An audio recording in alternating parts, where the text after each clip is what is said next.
أعوذ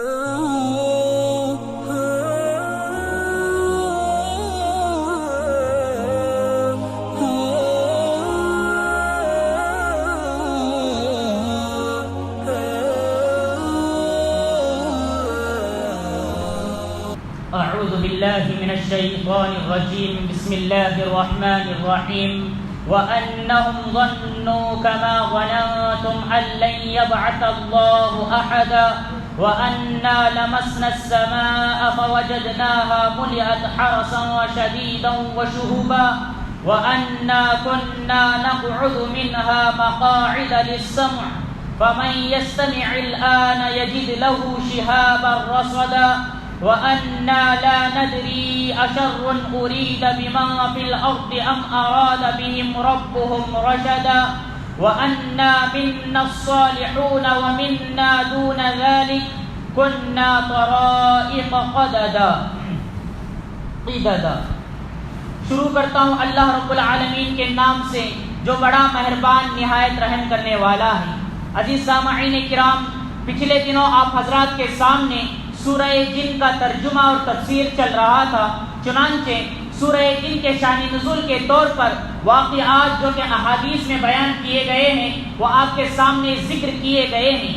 نیز سورہ جن کی آیت نمبر 6 تک آپ حضرات کے سامنے ترجمہ اور تفسیر کی گئی ہے. چنانچہ پچھلی آیتوں میں آیا تھا کہ جنات نے جب قرآن مجید کو سنا اور انہوں نے یہ کہا آپس میں کہ ہم نے بڑا قرآن مجید کو عجیب و غریب ہم نے سنا ہے اور یہ قرآن مجید ہدایت کی طرف رہنمائی کرتا ہے، ہم اس پر ایمان لے کر آئے، ہم اپنے رب کے ساتھ کسی کو ہرگز شریک نہیں کریں گے. اور یہ کہ ہمارے پروردگار کی جو ذات ہے، جو شان ہے، وہ بہت بلند و برتر ہے. اس نے نہ کوئی بیوی بنائی ہے اور نہ اس کی کوئی اولاد ہے. اور یہ کہ ہمارا جو بیوقوف تھا یعنی شیطان یا جن میں سے کوئی بیوقوف، جو کہ ان جنات نے کہا تھا، وہ آیت میں آیا تھا کہ ہمارا بیوقوف اللہ پر بڑی کفریہ بات کہتا ہے، غلط بات کہتا ہے.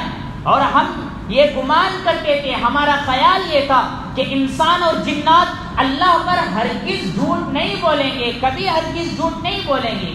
اور انسانوں میں سے بعض لوگ یعنی مرد لوگ وہ جنات کے مردوں سے پناہ طلب کیا کرتے تھے، جس کی بنا پر یہ جنات اور زیادہ سرکش بن گئے اور زیادہ مزید ان لوگوں نے انہیں سرکش بنا دیا.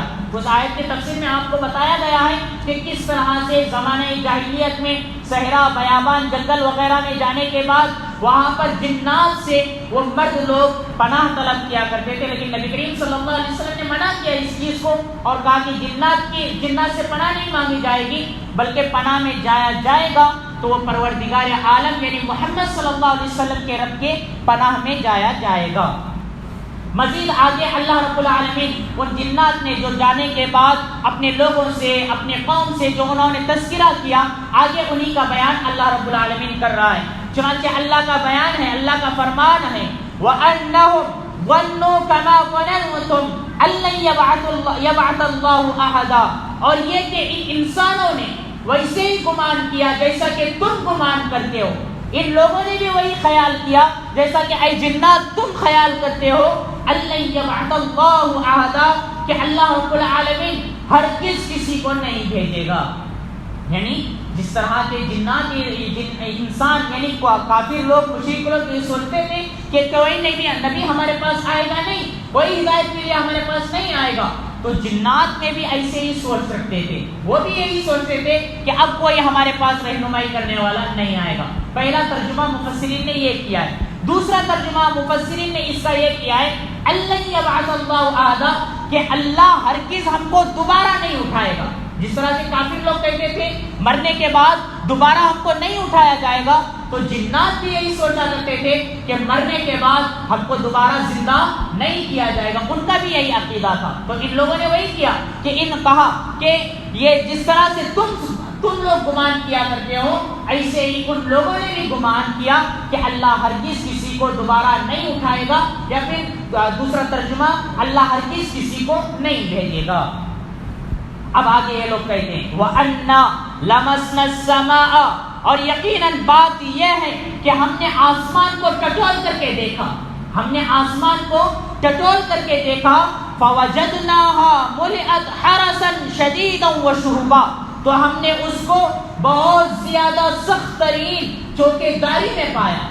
یعنی آسمان کے اندر ہم لوگ آسمان کے پاس جاتے اور جا کر وہاں سے باتیں سننے کی کوشش کرتے، لیکن کیا دیکھ رہے ہیں کہ ہم وہاں پر دیکھ رہے ہیں بہت سارے فرشتے چوکیداری کر رہے ہیں. آسمان میں بہت سارے فرشتے لگائے ہوئے ہیں، بہت سخت پہرا ان کا لگا ہوا ہے.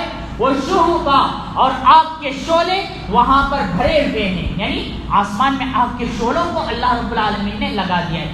جیسا کہ میں نے آپ حضرات کو بتایا تھا کہ یہ لوگ جو جنات نکلے تھے اسی واقعے کی تلاش میں نکلے تھے جو یہ آیت میں بیان کیا گیا ہے. پہلے یہ لوگ آسمانی دنیا میں جا کر آسمان میں جو فرشتوں میں باتیں چلتی تھی اسے کان لگا کر کے سنتے، جنات اور شیاطین. پھر اس کے بعد اپنے کاہنین کے پاس آ کر انہیں بتاتے تھے.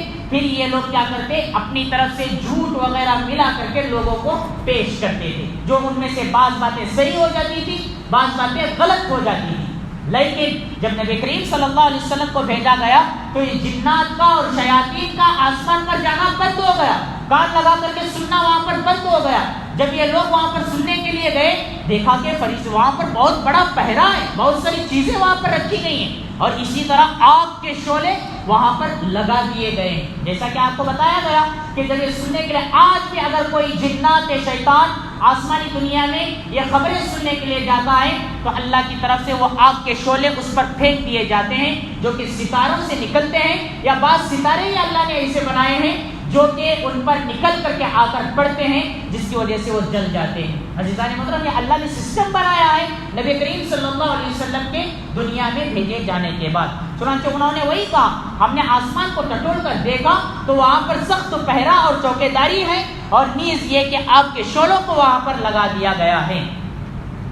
مفسرین نے لکھا ہے، جیسا کہ بخاری شریف کی بھی روایت ہے، حضرت عائشہ صدیقہ رضی اللہ تعالیٰ عنہا کہتی ہیں کہ نبی کریم صلی اللہ علیہ وسلم نے فرمایا، جو جنات اور شیاطین باتیں سننے کے لیے آسمانی دنیا پر جاتے ہیں، یہ جو بات آئی ہے اس کا مطلب یہ ہے کہ بادلوں پر جاتے ہیں. آسمانی دنیا تک تو وہ نہیں جاتے ہیں لیکن بادلوں پر جاتے ہیں. تو چنانچہ مفسرین اور محدثین نے بیان کیا ہے، آسمانی دنیا سے فرشتے نازل ہو کر بادلوں پر آتے ہیں اور آ کر وہاں پر وہ اپنے جو اللہ نے انہیں حکم دیا ہے اس کے فیصلے کا تذکرہ کرتے ہیں، جسے یہ چوری چھپے سن لیتے ہیں. واللہ اعلم بالصواب. حدیث میں بھی ایسا بھی آیا ہوا ہے، لیکن اللہ نے یہاں پر آسمان بھی کہا ہے. دونوں باتیں صحیح ہو سکتے ہیں، اس میں کوئی دو رائے نہیں ہے، کیونکہ بخاری کی روایت کے اندر بھی آیا ہے اور یہاں پر بھی اللہ رب العالمین نے آسمانی دنیا کا ذکر کیا ہے. آگے اللہ کہتا ہے وَأَنَّا كُنَّا نَقْعُدُ مِنْهَا مَقَاعِدَ لِلسَّمْعِ، اور یہ کہ ہم لوگ اس میں یعنی آسمان میں سننے کے لیے جگہ جگہ بیٹھ جایا کرتے تھے. ان جنات نے کہا ہم آسمانوں میں وہاں پر جگہ جگہ پر ہم لوگ بیٹھ جایا کرتے تھے، ہم لوگ وہاں پر بیٹھا کرتے تھے. فَمَن يَسْتَمِعِ الْآنَ، لیکن اب جو سننے کے لیے جائے گا، فَمَن يَسْتَمِعِ الْآنَ، اب جو جائے گا سننے کے لیے، یجد لہو شہابا رصدا، تو وہ اپنے لیے آگ کا شعلہ گھات میں پائے گا. یعنی گھات میں اللہ رب العالمین نے ایک آگ کا گولا وہاں پر بنایا رکھا ہے، جو بھی سننے کے لیے جائے گا وہ فوراً برسا دیا جائے گا. ان جنات نے فوراً اس بات کا اعتراف کیا جو کہ ان لوگوں نے دیکھا تھا، یہی بات انہوں نے کہا. اور آگے انہوں نے کہا وَأَنَّا لَا نَدْرِي أَشَرٌ أُرِيدَ بِمَنْ فِي الْأَرْضِ ام اراد بهم ربهم رشدا، اور یقیناً ہم یہ ہرگز نہیں جانتے، ہم اس بات کو نہیں جانتے ہیں کہ زمین والوں کے ساتھ برائی کا ارادہ کیا گیا ہے یا ان کے پروردگار نے ان کے ساتھ ہدایت کا ارادہ کیا، اس بات کو ہم نہیں جانتے. یعنی زمین والوں کے ساتھ اچھائی کا ارادہ کیا جاتا ہے یا برائی کا ارادہ کیا جاتا ہے، یہ کوئی شیطان کوئی جنات نہیں سمجھ سکتا، یہ صرف اللہ رب العالمین جان سکتا ہے اور کوئی آدمی نہیں جان سکتا. لہذا ان آیتوں سے معلوم ہوا کہ جو کاہن وغیرہ بتاتے ہیں آج بھی، جو کہ مستقبل کی باتیں بتاتے ہیں، آئندہ کی باتیں بتاتے ہیں، یہ محض ان کی خیالی باتیں ہیں. اور یاد رکھیں، اور کبھی کبھار بندہ کہتا ہے مولانا ہم نے تو ان سے پوچھا اور بات ویسے ہو گئی، صحیح ہوا، تو یاد رکھے حدیث میں آیا انا عند ظنی عبدی بی، میرا بندہ جیسے گمان کرتا ہے میں ویسے ہی اس کے ساتھ فیصلہ کرتا ہوں. یعنی بندہ جیسا خیال کرتا ہے، جیسا سوچتا ہے، اللہ ویسے ہی کر کے دکھاتا ہے، جس سے بندہ فتنے میں پڑ جاتا ہے. حالانکہ ایسا نہیں ہے، بلکہ برائی ہونا اور بھلائی ہونا دونوں چیزیں یہ صرف اللہ رب العالمین کے ہاتھ میں، کسی جنات میں کسی شیطان میں یہ کوئی چیز نہیں ہے۔ چنانچہ ان لوگوں نے کہا وَأَنَّا مِنَّا الصَّالِحُونَ، چنانچہ ہم میں سے بعض لوگ نیک بن گئے ہیں، وَمِنَّا دُونَ ذَلِكَ، اور ہم میں سے بعض لوگ اس کے علاوہ ہیں۔ مطلب یہ لوگ جب گئے نبی کریم صلی اللہ علیہ وسلم سے نماز میں جب قرآن سنا تو ان لوگوں نے جب وہاں پر گئے اپنے لوگوں کے پاس، جنات کے پاس، انہوں نے سارا واقعہ پیش کیا کہ ہم نے ایسا قرآن سنا ہے، یقیناً ہم ایمان لے کر آئے، اور ایمان لانے کی وجہ پیش کی انہوں نے کہ یہ بند ہونے کس طرح سے ہمارا جانا وہاں پر بند ہوا، اسی قرآن کی وجہ سے بند ہوا، اور یہ پورا جو نظام اللہ نے آپ کے گولف کا برسایا لگایا ہے تو اسی بنا پر ہوا۔ یہ ساری چیزیں انہیں سمجھانے کے بعد بعض لوگ تو ایمان لے کر آئے لیکن بعض لوگ ان میں سے ایمان نہیں لائے، یعنی جنات میں سے بعض لوگ ایمان لے کر آئے اور بعض لوگ ایمان لے کر نہیں آئے۔ چنانچہ ان جنات نے کہا تو ہم میں سے بعض لوگ تو نیک بن گئے ہیں اور بعض لوگ اس کے برخلاف ہیں۔